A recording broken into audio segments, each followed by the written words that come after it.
మంద కృష్ణ మాదిగ ప్రకటనపై అభ్యంతరం.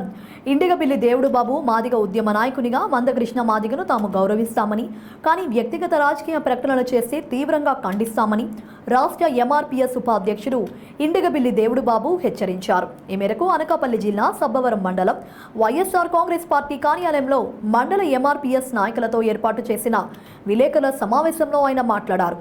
రాష్ట్ర మాదిగల ఉద్యమ నాయకుడిగా ఎన్నో పోరాటాలు చేసిన మందకృష్ణ మాదిగను తాము గౌరవిస్తామని, అయితే రాష్ట్ర వ్యాప్తంగా ఎన్డీఏ కూటమికి మాదిగలు సహకరిస్తారని ప్రకటన చేయడంపై తీవ్రంగా ఖండిస్తున్నామన్నారు. ప్రజాప్రతినిధిని ఎన్నుకోవడం తమ తమ వ్యక్తిగత నిర్ణయాలపై ఆధారపడి ఉంటాయని, ఎవరికి నచ్చిన పార్టీ వారి నాయకులకు వారు ఓటేస్తారని ఆయన స్పష్టం చేశారు.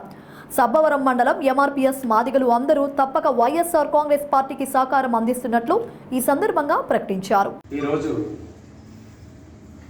రాష్ట్ర వ్యాప్తంగా ఎంఆర్పీఎస్ తరఫున కృష్ణమాదిగ గారి నాయకత్వంలో ఉమ్మడి కూటమికి మద్దతు ఇస్తున్నట్టు ప్రకటన చేశారు.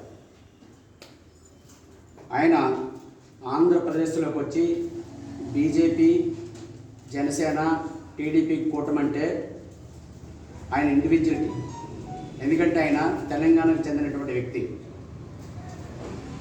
ఎంఆర్పీఎస్ వ్యవస్థాపక అధ్యక్షులుగా ఉన్నారంటే ఆయన్ని మందకృష్ణ మాదిగ జాతి నాయకుడిగా నేను తప్పనిసరిగా గౌరవిస్తాం. కానీ మా వ్యక్తిత్వాలు కానీ, మా భావాలు కానీ, మా హక్కులు కానీ కాలరాసే విధంగా మా మద్దతు ఇంకొకరికి ఇస్తున్నామంటే మాత్రం దాన్ని మేము తీవ్రంగా ఖండించవలసినటువంటి పరిస్థితి. ఎందుకంటే ఈరోజు మాదిగ జాతి గత 30 సంవత్సరాలుగా తీవ్రమైనటువంటి ఉద్యమాలు చేసి అనేక ఉద్యమకారులు ప్రాణాలు కోల్పోయి అనేక రకాలుగా మోసపోయినటువంటి పరిస్థితి. ఏబిసిడి వర్గీకరణ పేరుతో భారతీయ జనతా పార్టీ అధికారంలోకి వచ్చిన తర్వాత వర్గీకరణ చేస్తామని చెప్పి మోసం చేసింది.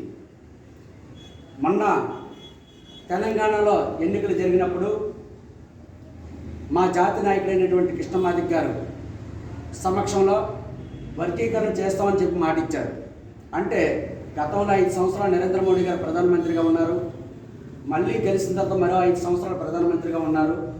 ఎన్నికల సమయంలో వచ్చి మళ్ళీ ఏబిసిడి వర్గీకరణ అంటే 10 సంవత్సరాలు పూర్తి అయిపోయిన తరుణంలో ఏబిసిడి వర్గీకరణ అన్నారు. కానీ ఆ వర్గీకరణ అనే దానికి రూపకల్పన ఈ రోజు కూడా చేయలేదు. మరో 30 సంవత్సరాలు అయినా సరే వీళ్ళు వర్గీకరణ చేసే పరిస్థితులు అయితే కనిపించలేదు. ఈ మాట ఎందుకు అంటున్నామంటే, ఒక పక్కేమో బాబాసాహెబ్ డాక్టర్ బిఆర్ అంబేద్కర్ గారు రాసినటువంటి రాజ్యాంగాన్ని ఆర్ఎస్ఎస్ సంస్థల ద్వారా నిర్వహణ చేసి దాన్ని పూర్తిగా రద్దు చేయాలని తపనతో ఉంటే, జాతులను ఏబిసిడి వర్గీకరణ పేరుతో వర్గీకరణ ఎలా చేస్తారు అని చెప్పి మా మందకృష్ణ మాదిగ గారిని అలాగే జాతి నాయకులు మేము ప్రశ్నించవలసిన పరిస్థితి. ఇంకోటి ఏంటంటే, ఈ రాష్ట్రంలో బీజేపీ 10 సంవత్సరాల పాలనలో ఎక్కడైనా సరే మాదిగ జాతికి న్యాయం చేసే పరిస్థితి ఎక్కడైనా కనిపించిందా? అలాగే కూటమిలో ఉన్నటువంటి నాయకుడు చంద్రబాబు నాయుడు గారు ఎప్పుడూ మాదిగ జాతి నాయకత్వానికి విలువలు ఇవ్వలేదు. ఈరోజు ఏంటంటే 15 సీట్లు ఇచ్చేస్తాము అని చెప్తున్నారు. ఆ 15 సీట్లలో ఒక దగ్గర ఒక దళితుడికి ఒక ట్రాక్టర్ డ్రైవర్కి సీట్ ఇస్తే హ్యాన్ చేసి సులకన చేసి మాట్లాడినటువంటి పరిస్థితి. ట్రాక్టర్ డ్రైవర్లకు ఇచ్చేస్తారా సీట్లు అనేసి.